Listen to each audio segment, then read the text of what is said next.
जी जी। हाँ जी, मैं समझ रहा हूँ आप क्या कहना चाहते हैं। हो जाएगा। मैं भी दाऊद से कह देता हूँ, वो आपसे बात कर लेगा।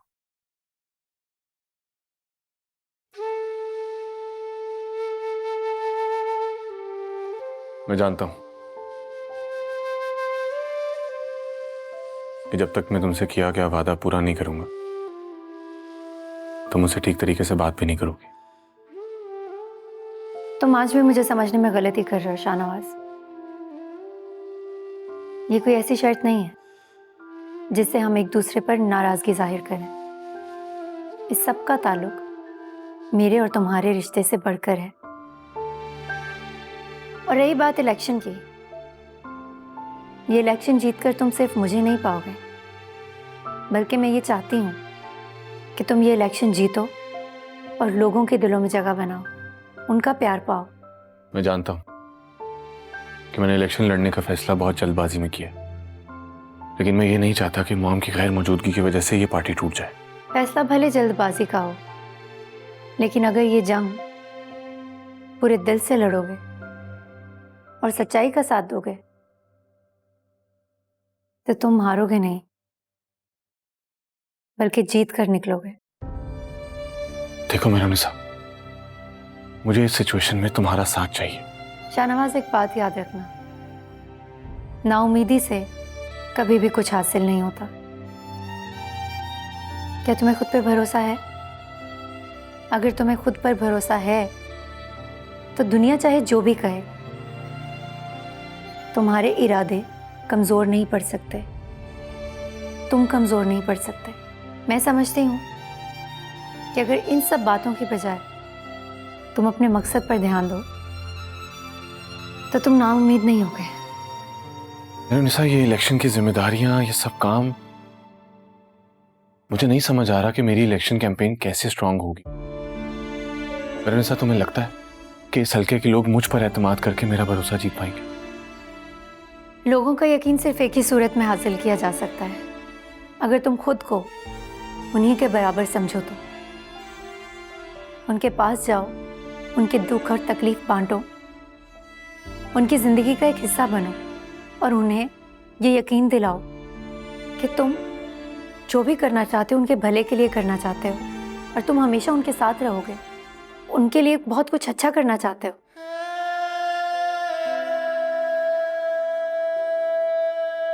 थैंक यू निशा।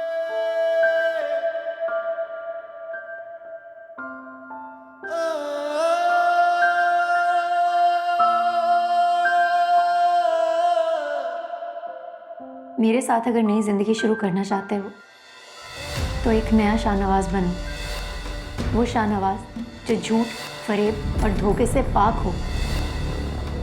और जब तुम ये सब कर लोगे तो तुम्हें मेरी मोहब्बत, वफा और माफ़ी सब मिल जाएगा। अगर तुम वही हो तो मुझे एक नया शाहनवाज बनो और जीत कर लोगों में खुशियां बांटो। तो तुम्हें मेरी मोहब्बत, मैं हमेशा साए की तरह तुम्हारे साथ रहूंगी, वफा और माफ़ी सब मिल जाएगा। मैं तुम्हें अकेला नहीं छोड़ूंगी।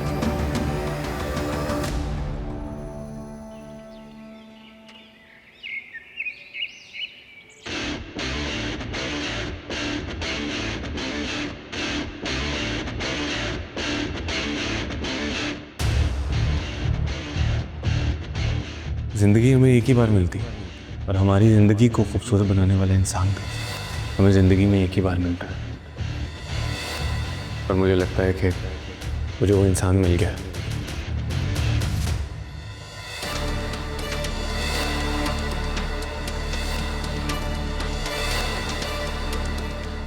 मैं अपने असूलों पर कॉम्प्रोमाइज़ करने वाली लड़की नहीं हूँ, और आपके और मेरे दरमियान जो फासला है ना, वो इतनी आसानी से ख़त्म होने वाला नहीं है।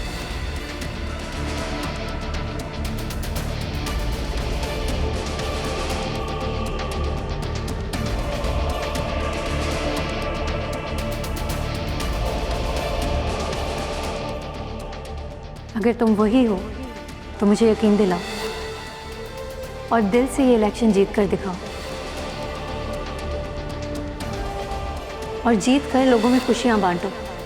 उनके लिए उनका एक हमदर्द पॉलिटिशियन बनकर उनके सामने आओ और जब तुम ये सब कर लोगे तो तुम्हें मेरी मोहब्बत, वफा और माफ़ी सब मिल जाएगा। मैं हमेशा साई की तरह तुम्हारे साथ रहूँगी।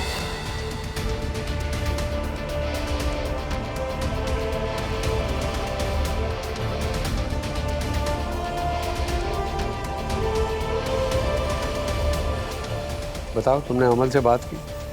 देखो, मैं तो कहता हूँ कि ज्यादा देर नहीं होनी चाहिए। कल ही उनको बुला लेते हैं, अगर अमल को समझ आता है तो फौरन उसका निकाह कर देते हैं। इतने अच्छे लोग नहीं मिलेंगे। आप क्या ख्याली पुलाव बना रहे हैं यहाँ बैठ के? पहले अपनी बेटी से तो पूछ लें कि वो क्या चाहती है। क्या मतलब? अमल किसी से शादी नहीं करना चाहती। कल मिसेस हैदर का फोन आया था मुझे तो समझ में नहीं आ रहा था कि मैं उन्हें जवाब क्या दूं। भाई, तुमने अमल को समझाया क्यों नहीं कि ये बहुत अच्छे लोग हैं? हैदर साहब का बिजनेस और पॉलिटिक्स में बड़ा नाम है। भाई, लोग इनसे रिश्ता जोड़ने के लिए पता नहीं क्या क्या करते हैं। हमारे पास तो ये रिश्ता खुद चल कर आ रहा है और हम कोई ध्यान ही नहीं दे रहे। इतने अच्छे रिश्ते को वो ठुकरा रही है। भाई, तुम समझाओ उसे, तुम उसकी माँ हो। तुम नहीं समझाओगी तो कौन समझाएगा? आप क्या समझते हैं, क्या मैंने उसे समझाया नहीं होगा? 10 बार समझा चुकी हूँ, लेकिन वो समझने को तैयार ही नहीं है। उसकी भी तो रगों में ना आपके जिद्दी खानदान का खून दौड़ रहा है।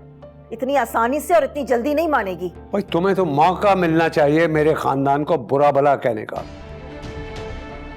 मेरा ख्याल है कि हम इस बात को छोड़ते हैं और अमल को समझाने की कोशिश करते हैं कि बेटा, इससे अच्छा रिश्ता नहीं मिलेगा। फिर सफदर, मैं तो कोशिश कर देख चुकी हूँ, आप भी करके देख लें। मुझे लगता है मेरी बात मानेगी नहीं। हमें कुछ और सोचना होगा।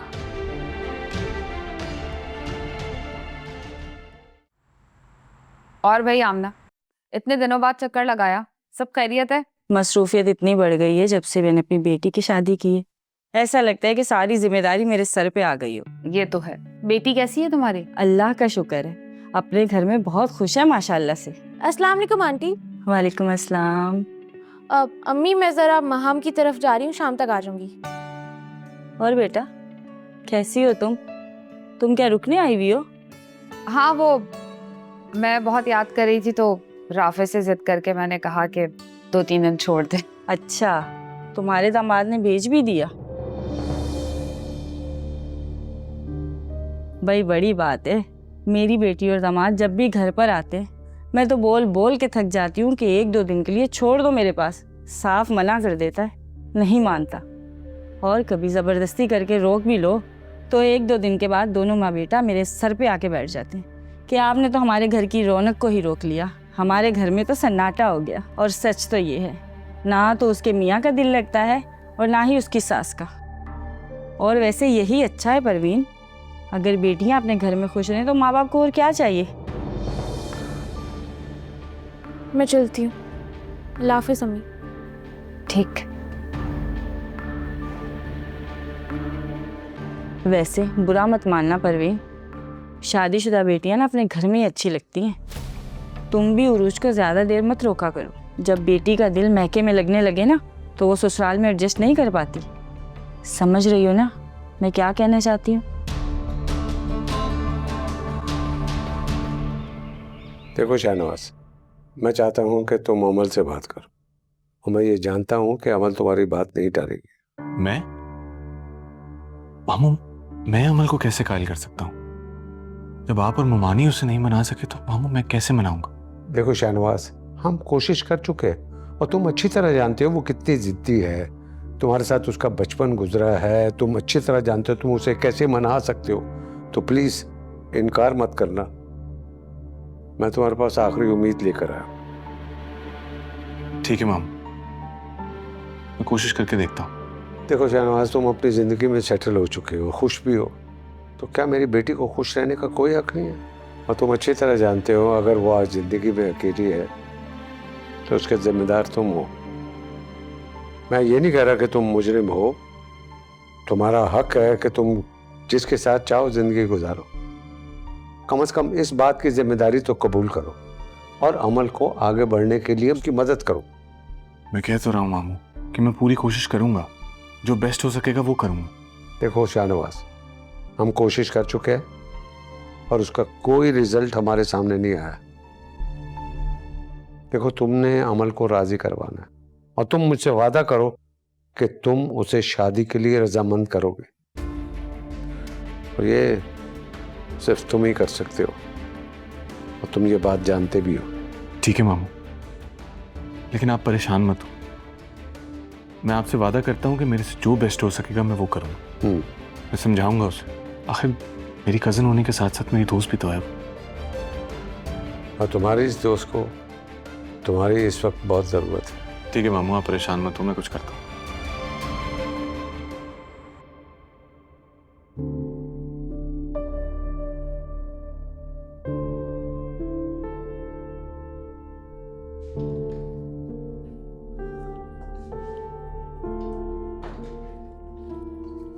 आपका भाई? ये कमरे की क्या हालत बना रखी है राफे? सुबह मासी आई थी, तुमने दरवाजा नहीं खोला, तुम सोते रहते हो।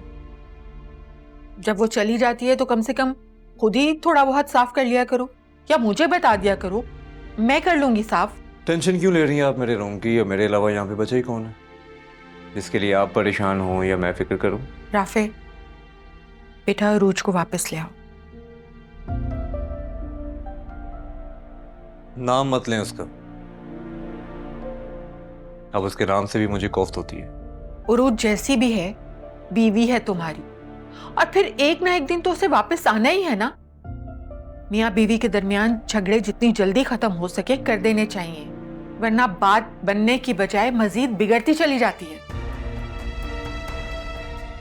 हम दोनों के दरमियान अब इससे ज्यादा और क्या बिगड़ेगा, क्योंकि हम दोनों तो एक दूसरे की शक्ल भी नहीं देखना चाहते। वैसे आपसे एक बात कहूं, जब से उस घर से गई है ना, मेरी जिंदगी में बड़ा सुकून आ गया। नजर आ रहा है मुझे तुम्हारी शक्ल से कि तुम कितने पुरसुकून हो। जिंदगी बर्बाद कर ली है तुमने अपनी, आधी आधी रात तक तुम जागते रहते हो। सेहत देखी है तुमने अपनी, हालत क्या बना ली है तुमने अपनी। पुरसुकून लोग ऐसे होते हैं। अब आप मेरी फिक्र ना करें, क्योंकि मेरी जिंदगी अब ऐसे ही गुजरेगी, क्योंकि मेरी जिंदगी में खुशी नाम का चैप्टर अब खत्म हो चुका है। राफे बेटा, रूज को एक मौका दो, माफ कर दो उसे। उसके लिए नहीं तो कम से कम अपने लिए, अपना घर बचाने के लिए। नहीं मामा, अब नहीं, और प्लीज मुझे फोर्स ना कीजिएगा।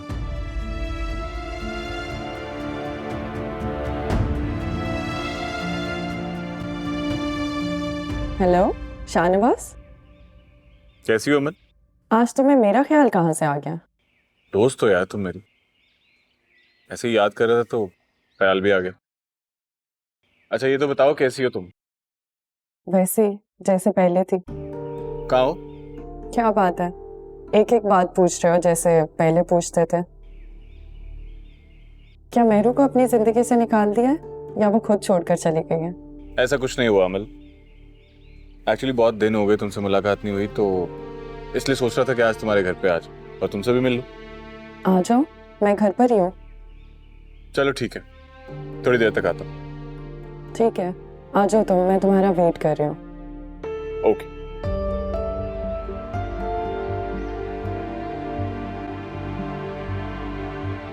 बीजान बस बहुत हो गया, यकीन जानिए हम लोग भी तंग आ गए हैं। आप प्लीज राफे से कहिए कि वो उरूज को बना के ले जाए, यही हम सबके लिए बेहतर। फिरोज तुम्हें क्या लगता है मैंने राफे को नहीं समझाया होगा? बहुत समझाया है, मगर वो मानने के लिए तैयार ही नहीं है। वो उरूज को घर नहीं लाना चाहता वापस। माफ कीजिएगा बीजान, इसका मतलब है मेरी बेटी बिल्कुल ठीक कह रही थी कि राफे का दिल भर गया, बेजार हो गया, उससे ले जाना ही नहीं चाहता अपने घर। देखो परवीन, ताली दोनों हाथों से बजती है। अगर राफे अरूज से इतना बेजार है तो इसकी वजह खुद अरूज है।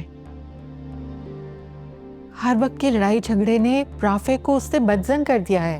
भाई वो भी इंसान है ना, शौहर यही चाहता है ना कि जब वो थका हुआ घर आए तो उसकी बीवी उससे प्यार से सुकून से बात करे।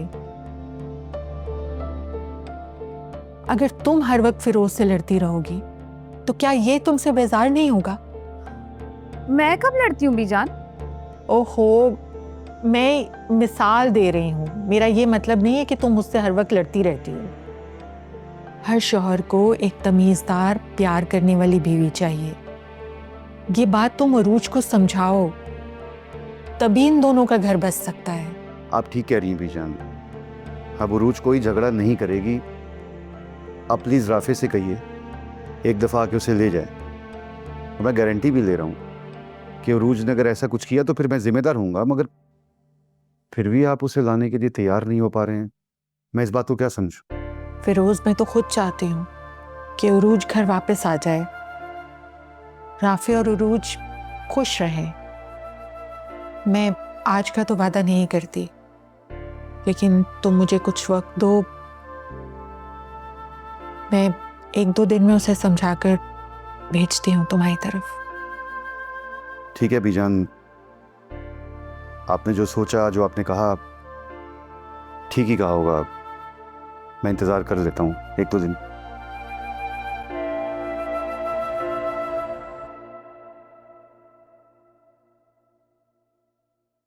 शाहनवाज, तुम यहाँ? अस्सलाम वालेकुम उमानी। वालेकुम अस्सलाम। तुम यहाँ कैसे आए? उमानी अमल से मिला है। अमल से मिलने? अब आए हो? तुमने तो शादी कर ली, मेरी बेटी को इतना दुख दिया, उसके बावजूद तुम अमल से मिलने मेरे घर आ गए? मैंने बुलाया शाहनवाज को। अस्सलाम वालेकुम मामू। वालेकुम सलाम बेटा। अगर आपको अपने भांजे से मिलने का इतना ही शौक है ना तो जरूर मिलिए, लेकिन ये अमल से इस घर में मिलने नहीं आ सकता क्योंकि इसका उससे अब कोई रिश्ता नहीं है। तुम थोड़ी देर चुप रहोगी? देखो बेटा, तुम यहाँ क्यों बैठे? तुम अमल के कमरे में जाओ, वो वहीं बैठे। जी मामू। सफदर, ये सब क्या है? देखो, मैं जो कुछ कर रहा हूँ ना, अमल के लिए कर रहा हूँ। देखो, अमल शाहनवाज की हर बात मानती है, तो तुम क्या नहीं चाहती हो कि अमल की जल्द शादी हो? और शाहनवाज ने मुझसे वादा किया है कि वो अमल को शादी के लिए राजी कर लेगा। और ये बात तुम भी अच्छी तरह जानती हो, ये काम सिर्फ और सिर्फ शाहनवाज ही कर सकता है।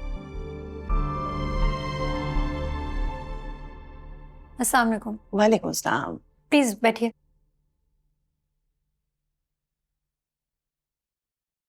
जी मैम, एक्चुअली हम छोटे कस्बे के एक स्कूल से आए हैं, टीचर हैं, लेकिन हमें बहुत सारी मुश्किलात का सामना करना पड़ रहा है। कैसी मुश्किलात? जैसे कि हम लड़कियों के स्कूल में पढ़ाते हैं और वहाँ बिल्कुल भी सहूलियात नहीं है।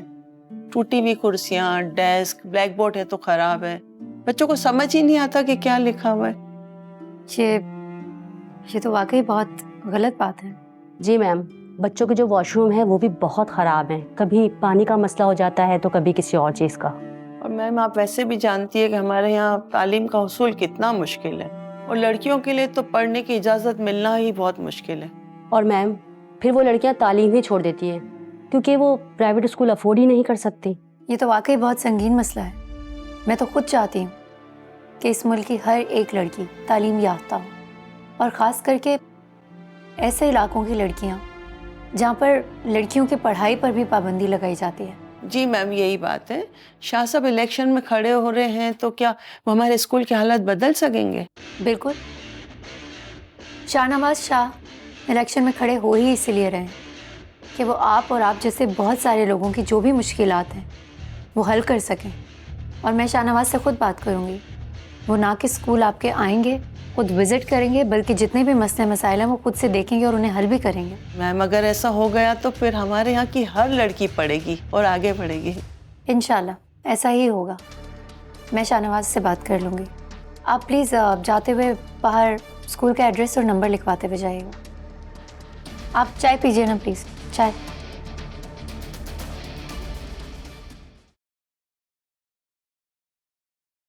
अमल, अमल प्लीज बात समझने की कोशिश करो। देखो, मैं जानता हूं कि तुम कहीं ना कहीं मुझे अपना दुश्मन समझती हो, बट ऐसा नहीं है। मैं जानता हूं कि मैंने तुम्हें जाने अनजाने में बहुत हर्ट किया, बट मेरी इंटेंशन तुम्हें हर्ट करना नहीं थी। मल जब से मेहरुनिसा मेरी जिंदगी में आई है मैं बहुत चेंज हो गया हूं। मेरी सोच, मेरी आदतें सब बदल चुका है। मैं वो पहले वाला शाहनवाज नहीं रहा। इसलिए मैं तुम्हें आज समझाने आया कि अमल तुम भी कोशिश करो और मूव ऑन करो। अपने आप को बदलने की कोशिश करो। हम दोनों एक दूसरे से बहुत डिफरेंट हैं। अमल मुझे ऐसा लगता है कि जैसे मेरी जिंदगी में एक सुकून सा आ गया और वो सिर्फ मेहरुनिसा की वजह से। और मैं तुम्हारे लिए भी यही चाहता हूं कि तुम्हारी जिंदगी पीसफुल हो, तुम भी खुश रह सको। तुम इस तरह अपने आप के साथ ज्यादती मत करो अमल। तुम्हें भी हक है खुश रहने का और मैं चाहता हूं तुम्हें खुश देखना। बचपन से हम दोनों साथ हैं, साथ बड़े हुए हैं, एक दूसरे को समझते हैं। तो इसीलिए एज अ दोस्त मैं तुम्हें समझा रहा हूं कि मैं उस लड़के को जानता हूं। बहुत अच्छा लड़का है, अच्छी फैमिली से है, तुम्हें बहुत खुश रखेगा। अमल प्लीज ट्राई टू अंडरस्टैंड। देखो आंटी अंकल कितने खुश हैं तुम्हारे रिश्ते को लेके। तुम्हारे आने का और मुझे समझाने का बहुत शुक्रिया है। हम अच्छे दोस्त हैं और हमेशा रहेंगे, लेकिन अपनी जिंदगी के फैसले मैं खुद करूंगी। मैं इस बारे में सोचूंगी और तुम्हें जरूर बताऊंगी। ठीक है, टेक योर टाइम, लेकिन मेरी बात पर गौर जरूर करना मत।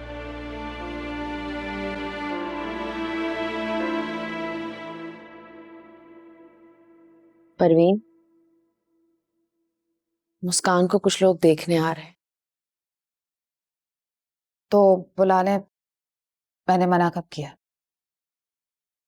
मैं तुमसे इजाजत नहीं ले रही हूँ, मैं तो बस ये कह रही हूँ कि जो भी आता है वो उरूज का पूछता है। जिस घर में शादीशुदा बेटी अपना घर छोड़कर आकर बैठ जाए ना, उसका असर सिर्फ उसकी जिंदगी पर नहीं होता, बल्कि उस घर में मौजूद दूसरी लड़कियों पर भी होता है। मेरा मकसद तुम्हारे जख्मों पर नमक छिड़कना नहीं था परवीन। मैं जानती हूँ तुम उरूज को लेके खुद काफी परेशान हो। सच पूछें तो भाभी, मैं भी बहुत ज्यादा परेशान हूँ उरूज की वजह से। मैं चाहती हूँ कि वो अपने घर चली जाए, लेकिन क्या करूँ, बचपन से जिद्दी तबीयत की है और उससे ज्यादा जिद तो राफे कर रहा है, लेके ही नहीं जा रहा। उसूलन तो अक्लमंदी का तकाजा ये था कि बीजान राफे को समझाती और वो उरूज को ले जाता, लेकिन अब तो मुझे ऐसा लग रहा है कि बीजान भी नहीं चाहती कि उरूज वापस जाए। अरे नहीं परवीन, ऐसी बात नहीं है। मुझे तो खुद बीजान ने कई दफा कॉल कर कर कहा है कि राफे और उरूज को समझाएं। वो तो खुद उन दोनों के लिए बहुत फिक्रमंद है। सच पूछो तो इन दिनों ज़ैनब खाला ने मुस्कान के लिए कई रिश्ते बताए, लेकिन उरूज का सोचकर मना कर देती हूँ कि वो अभी ना ही आए तो अच्छा है। लेकिन परवीन, मुझे मुस्कान की फिक्र रहती है बहुत। कब तक टालती रहूंगी? जो रिश्ते अभी वजूद में नहीं आए, उनकी वजह से कितनी परेशान है ना। मेरे बारे में सोचे, मेरी बेटी तो एक रिश्ते में मुंसलिक है। हर वक्त यही डर लगा रहता है, खुदा ना खास्ता ये रिश्ता टूट गया तो क्या होगा। सोच सोच के हलकान होती हूं मैं। अगर आप बुरा ना माने तो बस एक रिक्वेस्ट थी मेरी। फिलहाल रिश्ते वालों को कुछ दिन बाद बुला लिएगा। ये नहीं कह रही कि ना बुलाएं, लेकिन कुछ दिन इंतजार कर लें। और प्लीज कोई रिश्तेदार घर आने का कहे तो उसे मना कर दे।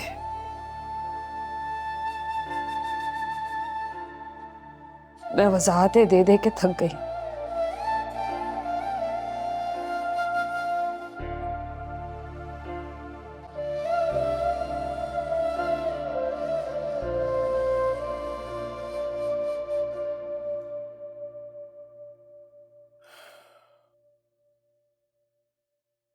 तुम जाओ।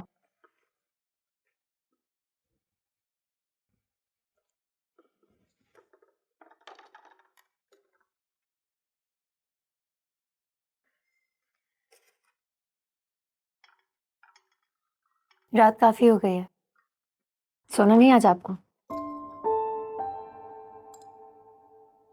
इसी तरह अगर बैक टू बैक काम करते रहेंगे तो बीमार भी हो सकते हैं। थोड़ा सेहत का ख्याल रखना भी जरूरी है। क्या करूं मैडम साहब, इलेक्शन सर पे और इतनी सारी कैंपेन्स, इतनी सारी मीटिंग्स, कॉन्फ्रेंसेस, और आज मुझे एक नया जॉब दे दिया इन्होंने। बजटिंग भी मुझे खुद करके देनी पड़ेगी। आई डोंट नो कि मॉम ये कैसे करती थी। Thank you. मैं हेल्प कर सकती हूँ? तुम?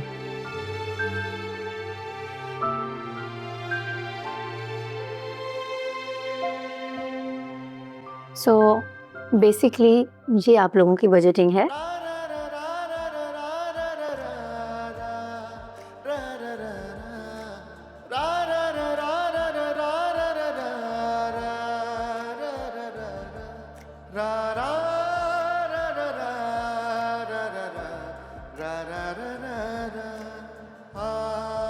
क्या हुआ?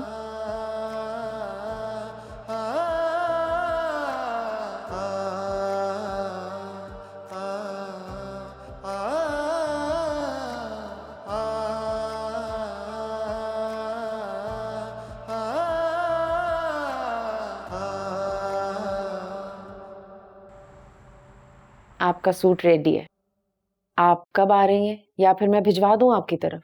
सादिया, मैं राफी को भेज देती हूँ अपना ड्रेस लेने के लिए, तुम उसे दे देना।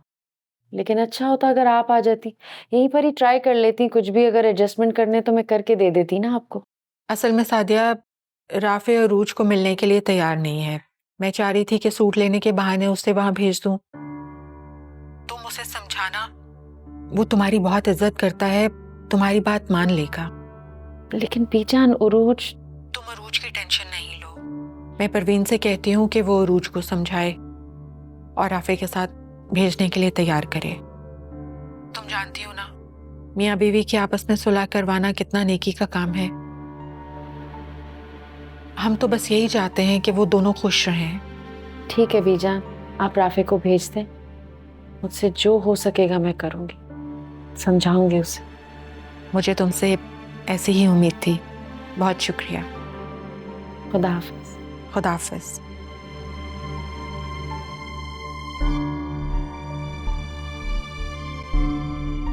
सर, मैडम ने जो शुगर मिल बंद करवाई थी वो केस दोबारा खोला जा रहा है और उस बिल्डिंग का काम रोक दिया गया है जो गैर कानूनी ज़मीन पर तामीर हो रही थी, जिसकी वजह से वहाँ दोबारा गरीब लोग रहने लगे हैं। वो शुगर मिल का केस हम वापस ले रहे हैं और उस जगह कोई इमारत तामीर नहीं होगी। वहाँ पर गरीबों के लिए क्वार्टर्स बनेंगे। लेकिन मैडम गुस्सा ना हो जाएं आपके फैसलों पर। माजी में जो हम गलतियां करते आए हैं अब वो नहीं होंगी। अब हमें सिस्टम को बदलना होगा। हम लोगों की भलाई के लिए काम कर रहे हैं और सिर्फ हक और सच का साथ देंगे।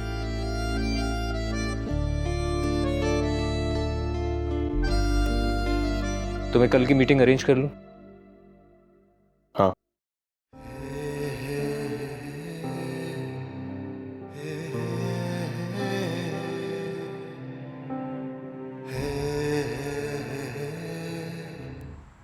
बस बेटा, अब जिद छोड़ो और उरूज को अपने साथ ले जाओ। मानी, आप सब कुछ जानते हुए भी उसकी हमायत कर रही हैं।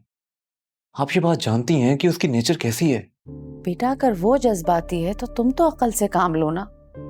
खानदान वाले बातें बना रहे हैं, क्यों तुम दोनों ने अपना मजाक बना के रखा है? लोगों को तो हंसने का मौका चाहिए। बीजान की पूरे खानदान में बहुत इज्जत है, अपना नहीं तो कम अज कम बीजान का ही ख्याल कर लो बेटा। आप इज्जत की बात कर रही हैं? वो तो मेरी माँ की बेइज्जती करती रहती है, उसका तो काम ही है।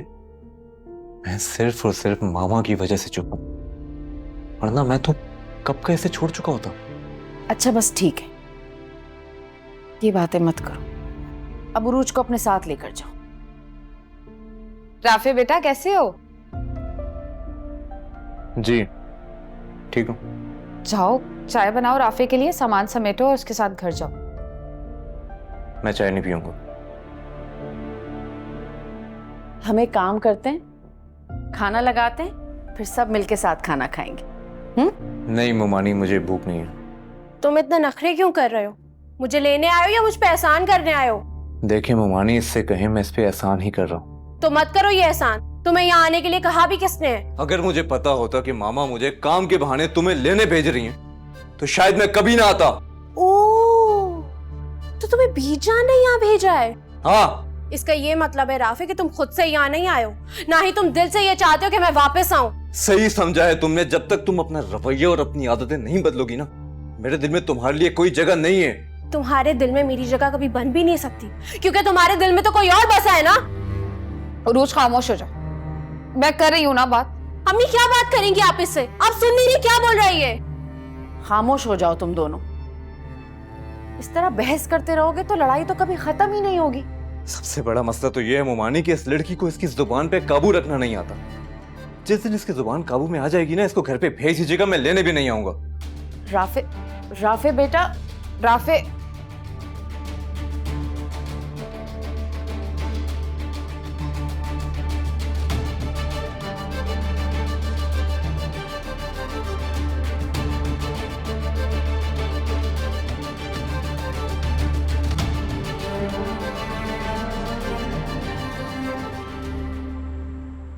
अब्बू, राफे यहाँ मुझे लेने नहीं आया था बल्कि मजीद टॉर्चर करने आया था।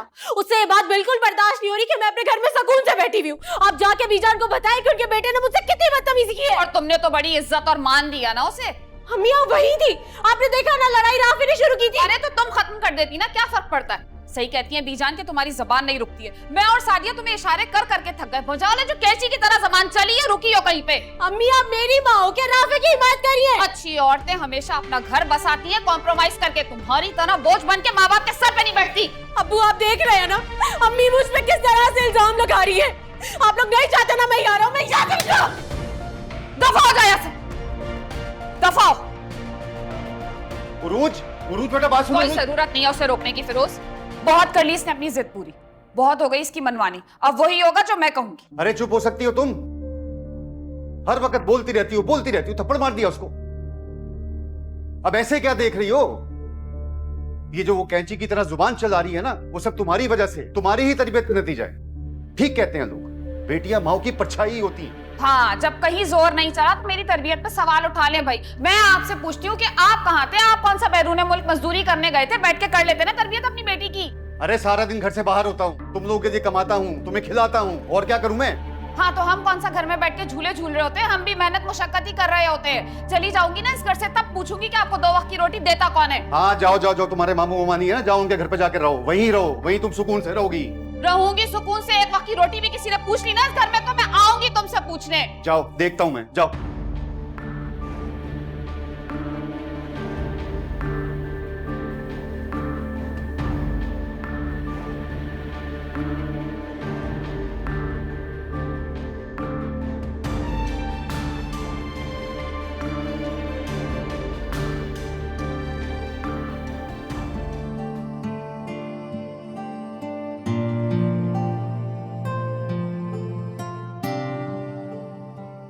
वो शुगर मिल का केस हम वापस ले रहे हैं और उस जगह कोई इमारत तामीर नहीं होगी।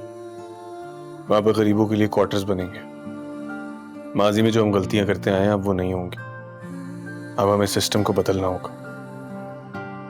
हम लोगों की भलाई के लिए काम कर रहे हैं और सिर्फ हक और सच का साथ देंगे।